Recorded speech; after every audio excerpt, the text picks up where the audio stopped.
Excuse me. Yeah. What size are your shoes?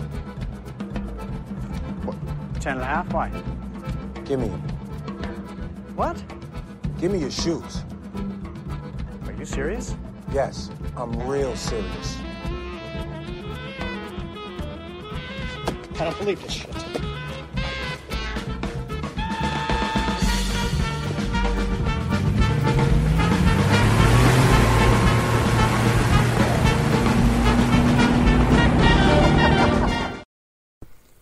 But that was a clip from the Cobbler, Yeah. the new Adam Sandler film that's out. The new Adam Sandler masterpiece. Yeah. Oh God. Directed by Thomas McCarthy. That scene.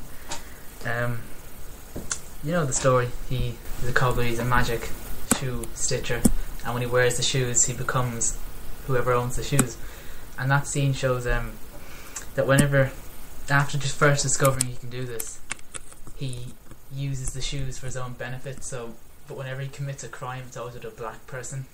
So that's one of the scenes of Method Man stealing someone else's shoes. And there's another scene where he eats an entire 4-course meal in a restaurant and then goes into the bathroom, changes shoes and leaves so he can't get caught. But that movie was that scene just summed up. That was terrible. This movie, what have I written? The first scene is set in 1903, where it's meant to be, you're meant to get an origin story, but you don't really get an origin story. You get them saying the line, "In order to truly know a man, you must walk in his shoes," which literally walk in his shoes. It was so bad. Adam Sandler looks fed up. You know the picture of him at the Pixels premiere? That's just him through the entire film. He just looks so tired. That's and been fed through up. Pixels as well. Well, see, this is a great year for him. It's a great year. Masterpiece after masterpiece. I think it's not. I think the two movies that have come out, they're not even going to be his worst film of the year. No. It's probably going to be the Ridiculous Six. Oh yeah. Is that coming out this year? It's going to Christmas time. Yeah. Christmas. Oh, great Christmas present on Netflix. Yeah. Star Wars, and then even better. Ridiculous Six. Oh well. It was at the start, like the first 10 minutes, all of Sandler's dialogue sounds like he's dubbed it over. That he was just so bored when they're actually filming it, they had to get him in to do it again. Or he was using the time from Hotel Transylvania. That's also coming out this year, isn't it? Oh. Yeah. Oh wow. That's 4. Yeah. Top notch. What horrible, Top-notch film. disgusting year for that man. And he produced Judd too. Also, his production company is behind that. And I sat through. Yeah. Oh yeah, you did. There you go. Thanks What for else that. about this? You're welcome. Yeah, the clip we had, that's part of a montage of him going through different people's shoes, and in that montage was one of the only. I have 2 moments where I laughed throughout the entire film, and one of them was he tried on a dead man's shoes and he just screamed, "He's a dead man." It's a funny scene, but that was it. The other funny moment is he tases himself, and you know his normal Adam Sandler noise. It's that noise. That yeah, it's that noise. Oh yeah, there's a part where he finds high heels in the shop and he tries them on, and of course you know whenever someone in the movie turns into a woman they touch themselves, and it turns out it's a transvestite. So he puts his hand down his pants and just goes no, takes it. It's that kind of view, but he's actually not in it that much compared to other films, because a lot of it is done through him wearing people's shoes and then turning back into himself. What else do I have? Yeah, he's stealing. There's only one good moment apart from the funny bit where Dustin Hoffman plays his father in the movie, where his mother has Alzheimer's and she's pretty much dying really, and he wears his father's shoes so she can have dinner with him one more time before she dies, and I thought that was the only good moment really. I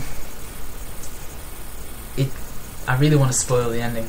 I told Kieran the other day. You can go. I don't. Yeah. I don't I've forgotten it already. Yeah, it ends like a superhero film really. Oh yeah. It ends with Dustin Hoffman turns out Steve Buscemi is a barber next door looking out for Adam Sandler, and in the end it turns out that Steve Buscemi was really Dustin Hoffman wearing Steve Buscemi's shoes. Which is weird. Like, why, if you could be anyone, why would you choose to be Steve why Buscemi? Steve Buscemi? And then he brings Adam Sandler down to the basement for his right of way of being a cobbler, where this massive room full of shoes where you can be anyone in the world that has been collected through the 4 generations that have had this shop. But wouldn't a lot of them be dead though? Yeah, a lot of them will be dead. So That's the point. yeah, it's so stupid. So Dustin Hoffman is alive then? Yeah, Dustin Hoffman apparently ran away from the family at the start, like before the movie began when Alan was a child, Okay. and then they thought he was dead, but he comes back. So does that mean there's no scene of Adam Sandler in 1982 going, yeah, look at me as a child? No. That's every fucking Adam Sandler. Well, not in this one, which is good. Yes. Thank God. Then Dustin Hoffman gives him this superhero speech saying, "You're a cobbler now. You have a responsibility for the people of New York." And then Nick Fury comes in. And it turns out that every small business like that, dry cleaners, are the worst of the worstest. They're Slytherin. They're Slytherin. The barbers have some special talent that they can do. But yeah, I didn't like that film. It's horrible. I gave it 1 star. Well, that didn't sound fantastic. But you know what has that? If there was one more of us, it would be 4. So it would be Fantastic Four. Speaking of, hello? The Fantastic Four. Yeah, Fantastic Four is there's a reboot of the this is the 4th Fantastic Four film. There was 2. I want to say relatively recently. Naughty. Yeah, naughty. Yeah. And then there was also this. I found it's like a direct-to-video.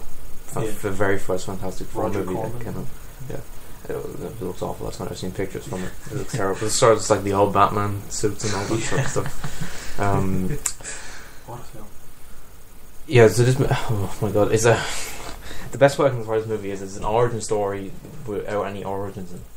It's okay. The movie's written and directed by Josh Trank, who done the movie Chronicle, which I really, really like. I thought it was a lot better than most found footage horror films, and he was also tipped to direct one of the Star Wars anthology movies, but his name is mysteriously dropped out the last couple of weeks for whatever reasons. It also the movie stars Michael B. Jordan, Kate Mara, and Miles Teller, Jamie Bell, and the Ribs guy, which are focus less on him, and just but those 4 actors I actually really like. I like Kate Mara and House of Cards. I like Miles Teller and Whiplash and The Spectacular Now. I like Michael B. Jordan also, and Jamie Bell too. But it's just this movie is so bad. It's horrible. The one thing I would expect to go into this movie is that the special effects would be good. They're not even that good. The CGI it's kind of laughable how bad it is, and there's a bit where some his face morphs into something else, and it's just so terrible. It's just like his face is buffering or something as it's morphing, and it's.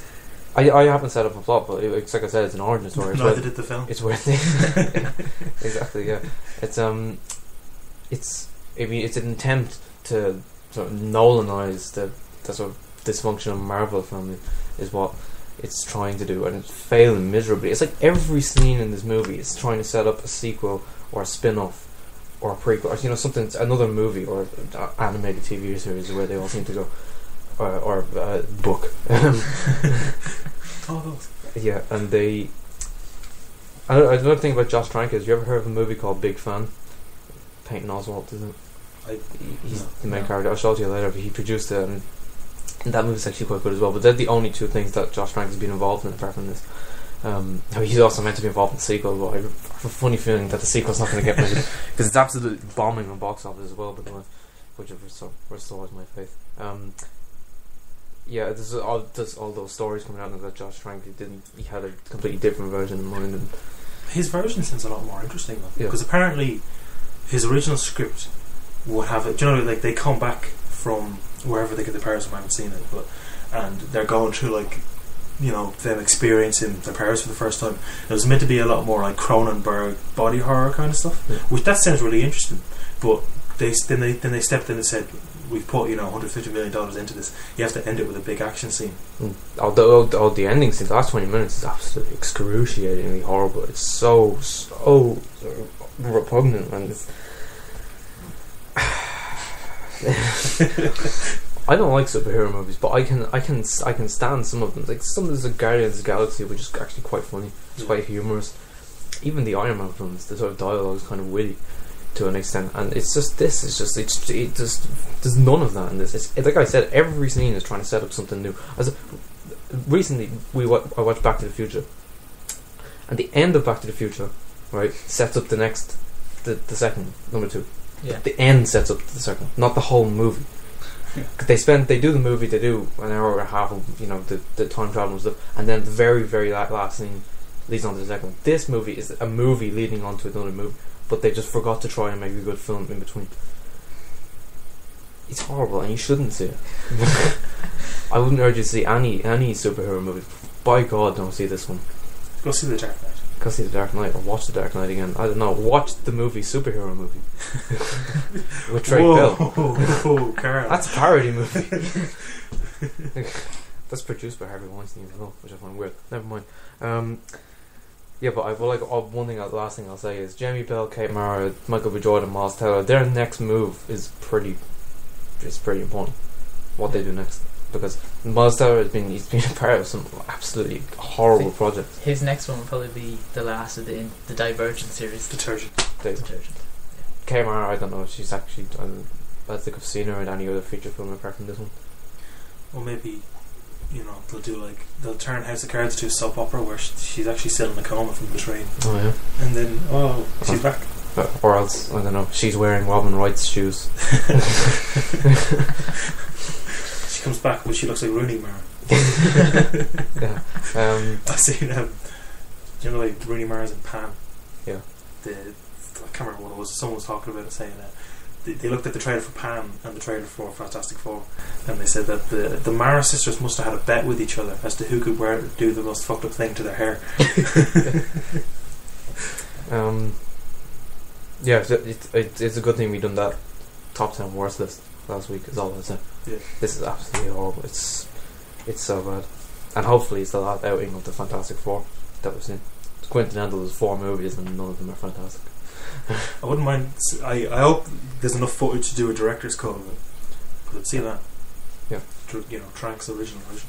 They're kind of painting him to be the bad guy here. He did show up on set like drunk. You have to think, maybe. But they fucking ruined his. Unless it's the first day he done that.